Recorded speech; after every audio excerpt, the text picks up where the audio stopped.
Of course, just because it's not all bad news doesn't mean that there's an abundance of good news. I haven't even gotten through all the bad news yet. I was just trying to look balanced. Overall, crafting in engineering, and probably in other professions too, was a disappointment.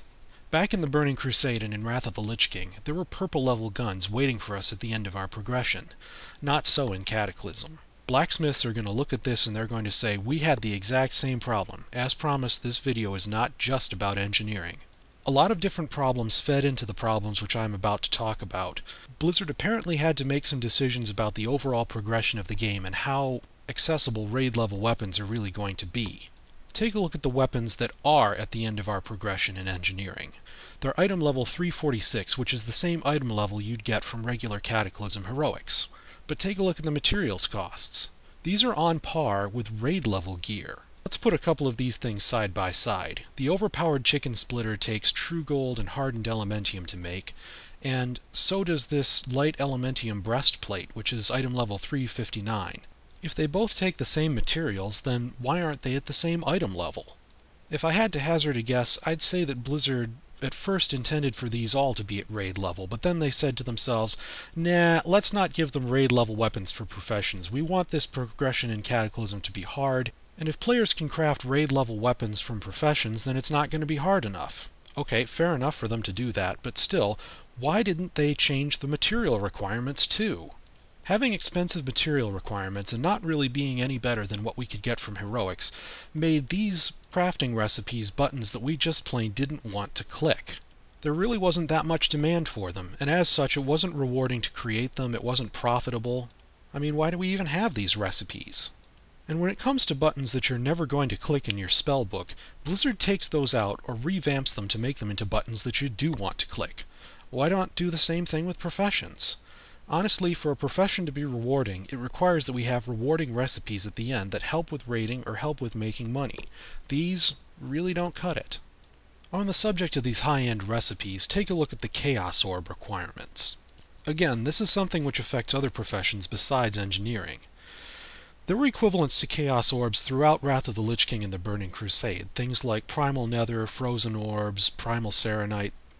These equivalents could be purchased from vendors with Justice points back then, but Chaos Orbs never became purchasable vendors at all in Cataclysm.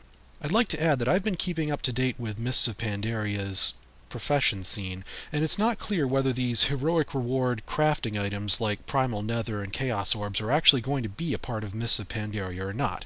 But if they are, I certainly hope that they're going to be more accessible. Chaos Orbs were way too inaccessible. On the subject of accessibility, I'd like to add that in Wrath of the Lich King, they made titanium ore prospectable for jewel crafters, and if you prospect titanium ore, you have a chance to get purple gems. They never did that with the Cataclysm equivalent of titanium, which is pyrite ore. I'd like to add that in Wrath of the Lich King, they had Titan Steel as an equivalent of True Gold, and there was originally a cooldown on transmuting Titan Steel. They eventually removed the cooldown on transmuting Titan Steel in Wrath of the Lich King, but they never removed the cooldown on True Gold transmutes. It feels like Blizzard really dropped the ball with professions in Cataclysm. And there's a few other things that I've seen wrong with jewel crafting and with inscription, which made me wonder if I should call this video, Does Blizzard Really Hate Jewelers and Scribes? In particular, the Dalaran Jewel Crafters tokens. Those tokens are rewards from daily quests, and as the name implies, they're part of Northrend content. Back in Wrath of the Lich King, I think the idea was to keep jewelers on their toes by having them complete a whole bunch of daily quests. Those daily quests would help them through their progression of jewel crafting, and in Wrath of the Lich King this was a good idea, largely because in Wrath of the Lich King you're going to be in Northrend a lot. But in Cataclysm, where you're not supposed to be in Northrend a lot, it's not such a good idea after all. I don't know why Blizzard didn't just make the jewel crafting recipes from 375 to 450 purchasable with gold instead of with jewel crafters tokens. Why force leveling jewel crafters to grind a lot of Northrend content? And it's arguably even worse for scribes. In order to get new recipes, scribes need to find something called a Book of Glyph Mastery. It's a random, fairly rare drop from Northrend enemies, and so for scribes to get enough of them to get through their 375 to 450 range, they have to heavily farm Northrend content. I believe that this item is going away in Mists of Pandaria, and I sure hope it is. And I'd be remiss in my duties in making a professions video if I didn't mention the profession stat bonuses from the Gathering professions. These are minor bonuses to your stamina or critical strike, which you get from leveling up either mining or skinning.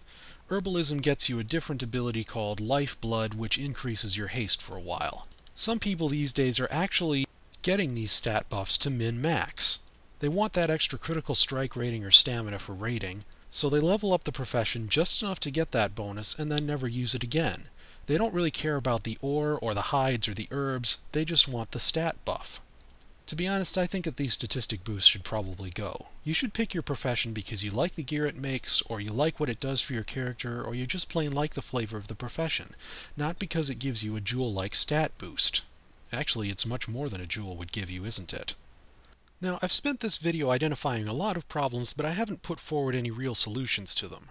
Granted, there's a lot that I could hope for in Mists, like maybe Gnomish and Goblin engineering exclusive tinkers, the return of bombs and dynamite, reasonable material costs for the weapons and other craftables that engineers, scribes, smiths, tailors, and leatherworkers can provide, not to mention a progression to the overall game, mind you, that makes it desirable to purchase and therefore desirable to create those items. But what I'm really hoping for in this video is something much more ambitious than all that. When Blizzard made Cataclysm, they applied new technology from the Wrath of the Lich King as well as leveling content lessons they learned from Wrath to the Eastern Kingdoms and Kalimdor. It was a revamp of level 1 through level 60 content. What I would like to see is Blizzard applying lessons that they've learned from Cataclysm and other expansions to all the progression for all the professions from skill level 1 up to skill level 600. Let's face it, it would have been really nice in vanilla to be able to get multiple skill ups for item crafted, and if they did a revamp we could have that. They could turn things like the Gnomish cloaking device, the net launcher, and the dragon gun into tinkers. They could stagger the really cool and rewarding items like blue weapons or cool toys so that they came at regular intervals as rewards for getting your progression to a certain point. They could take out items that are no longer needed or retool them for other purposes. All this would make professions something which new players would really want to get into. But there are thousands of craftable items when you look at all the professions. It would take thousands of man-hours to do such a revamp. Maybe even tens of thousands. And I'd like to say that I learned a lot of things when I made the Mists of Pandaria talent grid maker, which nobody ever bumped the thread for. One of the things that I learned was just how precious time is when you're working on a software project. Fixing a bug can take a long time, even for something as simple as my talent grid maker, so imagine how complex it is for World of Warcraft. And if their item designers are spending time working on a professions revamp, imagine all the things that they aren't doing. I think that so far in Mists of Pandaria, the items team has been busy making sure that the right stats appear on the right gear, dropping from the right bosses from the right dungeons. And rightfully so. And I'm not dumb enough to think that it can happen before Mists of Pandaria goes live, but I still think that this revamp should happen, and I have in my mind right now a design for a tool that may actually be able to help Blizzard do just that. It's a progression simulator for professions. Imagine this, you have an edit mode where you can create your own items, put those items together into recipes, define when those recipes become available, when they go from orange to yellow to green to gray, how many skill ups they provide when you make them, then you put all those recipes in order to make a progression. Then there's a preview progression mode that allows the user to see what it's like to level up a profession, what materials need to be gathered, what will be available when you reach a certain point, etc. A tool like this would allow Blizzard to see quickly and efficiently what works and what doesn't for a progression. It could well turn thousands of man-hours for them into hundreds. Making this tool would be the easy part. The hard part would be getting everything populated with all the existing recipes for all the existing professions. It would take an army of volunteers to get that data in, but if Blizzard gave a blue post in favor of this idea, or maybe a blog post talking about it, then I figure those volunteers will come. If Blizzard says yes, I would be more than happy to volunteer my time to build this tool and get things started. It'll be a perfect opportunity for community outreach and getting the community involved in an important undertaking to make the game better. On the other hand, if they say no, or say that they've already got something in-house like this, or even if they say nothing at all, then, well, that's okay too. There are other projects I can spend my time on, like finally getting Snag out there or working in that Arby and the Chief project I talked about long ago. I've literally been sitting on those ideas for years now, and my real-life friends are bugging me to make it. But if I can help to make this game better, it is worth my time to work on a tool like this. So, Blizzard, what do you say?